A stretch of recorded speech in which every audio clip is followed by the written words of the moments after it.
This is Eric with Mother.com with a quick video. We're going to be taking a look at some couple IPOs, and in two of the cases we have a very strong IPO over the first couple of months, and then we have this major drop in one case, and then we have another situation here where we have another IPO, good start, turned into a very bearish long-term holding situation. So a couple of things we can see here is it does give good credence to the idea of waiting for breakouts.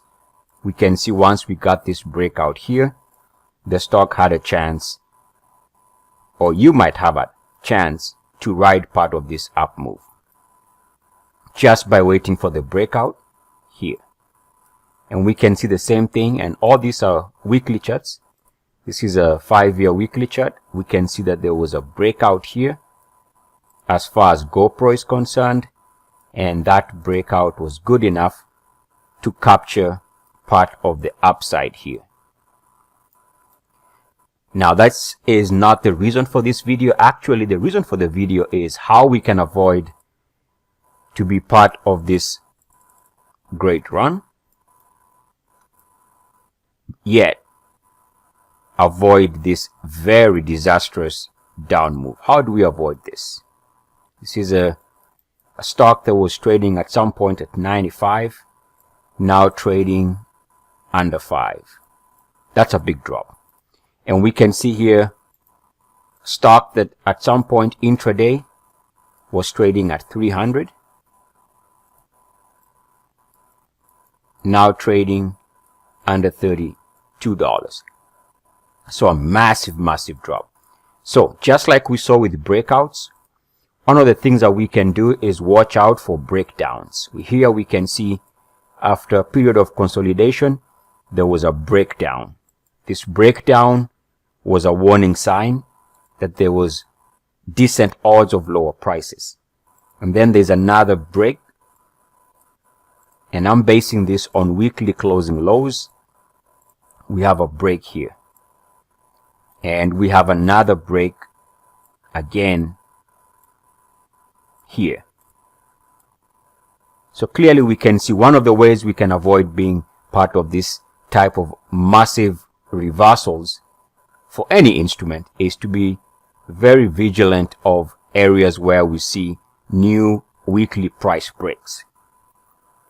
Now in the case of GoPro, we can see a couple of failures here. We can see one here. It's hard to see, but at the time that was a clear break right there. There's also another break here based on that weekly closing low. That was another warning sign. We get another break here also. So just by watching previous lows on a weekly closing basis, that would have been one way to avoid this massive reversal lower. Which brings me to a current IPO which has done well, and let me show you the weekly. This is weekly all data. Nice move here, going from under 30 to the highs here of about 240 in a couple of months, which means now that it has pulled back somewhat, we have to be very vigilant of this recent weekly closing low, and that level to watch there is 144.77, because if there's going to be a massive reversal lower, then the first order of business would be a break below this level here. So again, watching the recent weekly closing low makes more sense. Anything below this price on a weekly closing basis, suggest to get out, because you don't want to expose yourself to the probability of giving back all those gains and going back to where it came from. Eric with Mother.com. As always, good luck, peace, and blessings. EACS.